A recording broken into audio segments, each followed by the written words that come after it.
మన ప్రభువును రక్షకుడునైన యేసుక్రీస్తు పేరట ఈ వీడియో క్లిప్పింగ్ తిలకిస్తున్నటువంటి నా ప్రియ ఫేస్బుక్ స్నేహితులందరికీ కూడా ఈ మధ్యాహ్న కాల సమయమున ప్రభు పేరట శుభాభివందనములు తెలియజేసుకుంటూ ఉన్నాను.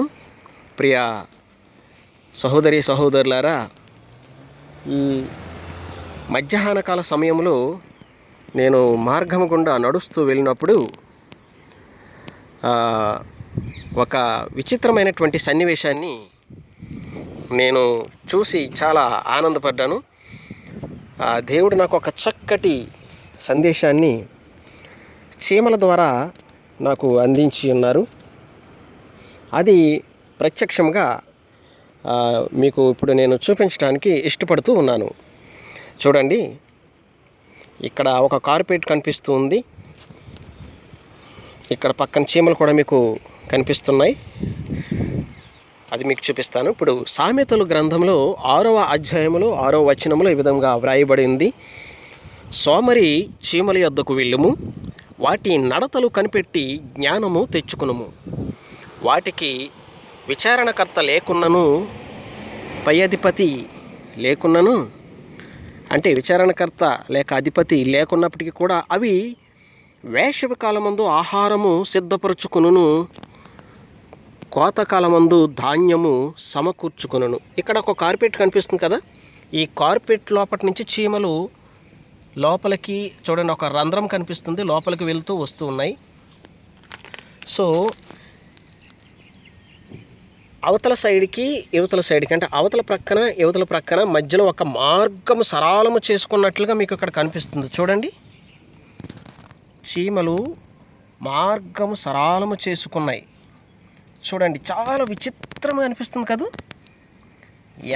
నాకు ఎంత సంతోషం అనిపించిందంటే, ఇంతవరకు ఎన్నోసార్లు బైబిల్లో వాక్యాలు సేవకుల ద్వారా మనం వింటూ ఉన్నాం, కానీ ప్రత్యక్షంగా చూసినప్పుడు మాత్రం ఎంతో సంతోషాన్ని కలిగిస్తుంది. చూడండి, మార్గం సరళము చేసుకుని అవి ఎలా వెళుతూ ఉన్నాయి. చూడండి, వాటికి విచారణకర్త లేకున్నాను, పై అధిపతి లేకున్నాను. చూసారా, వేసవి కాలం ముందు ఆహారము సిద్ధపరచుకుంటున్నాయంట. ఈ యొక్క ఇజ్రాయెల్ దేశంలో ప్రజెంట్ ఏప్రిల్ నెల స్టార్ట్ అవుతుంది.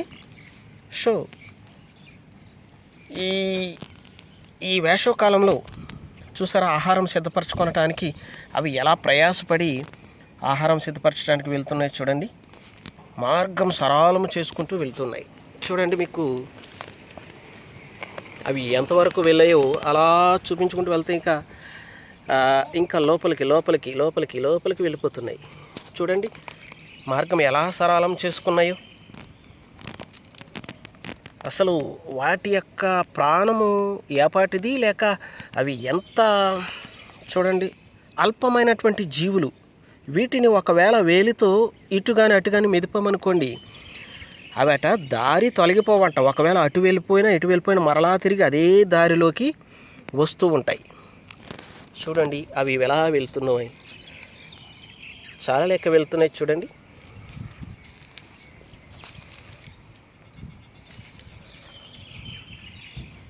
చూస్తున్నారు కదా, అదిగోండి ఈ ఆహారం ఎలా పట్టుకుని వెళ్తున్నాయి. చూడండి, అదిగో చూడండి ఎలా మోసుకుంటూ వెళ్తున్నాయో.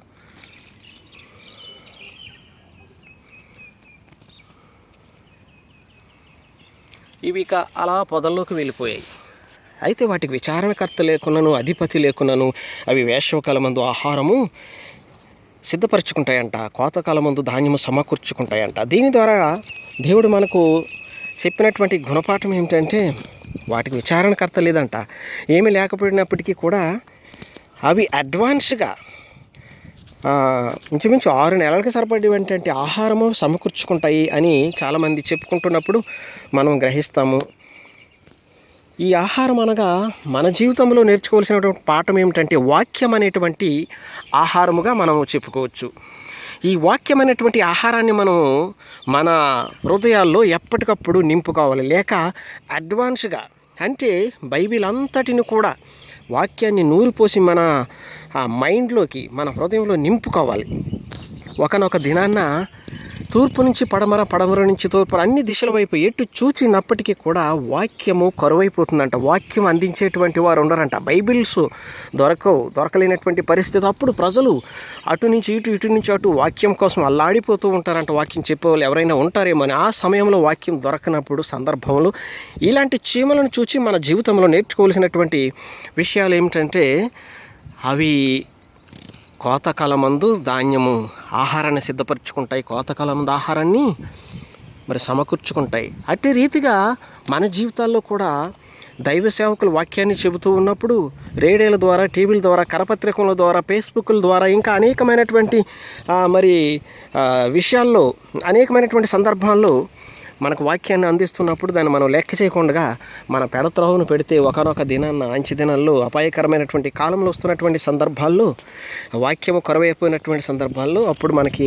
ఆహారము కొరవైపోతుంది. అంటే వాక్యం అనేటువంటి ఆహారము మనకు అందదు. అప్పుడు వీటిని చూసి మనం నేర్చుకోవలసినటువంటి ఆ సందర్భంలో వ్రాయబడినటువంటి పరిశుద్ధమైనటువంటి గ్రంథంలో ఈనాడు గొప్ప సందేశాన్ని మరి చాలా మన కోసం పొందుపరిచి ఉన్నారనేటువంటి సత్యాన్ని నేటి దినాన్న ఈ చీమల ద్వారా మనం చూసి నేర్చుకోవలసినటువంటి అవసరత ఎంతైనా ఉన్నదని చెప్పి మీ అందరికీ నేను చెప్పడానికి ఇష్టపడుతూ ఇంతటితో ఈ నా మాటలు ముగిస్తూ ఉన్నాను. నా మాటల్లో ఎటువంటి ఇబ్బందికరమైనటువంటి మాటలు, విషయాలు మరి ఎదుటి వారికి బాధపరిచున్నట్లయితే దయచో నన్ను ప్రేమపూర్వకంగా మన్నించి మరి క్షమించగలరని మనవి చేస్తూ ప్రభు పేరట మిమ్మల్ని బ్రతిమలాడుకుంటూ నా మాటలు ముగిస్తున్నాను. దేవుడు మిమ్మల్ని అందరిని దీవించి ఆశీర్వదించునుగాక. Thank you very much.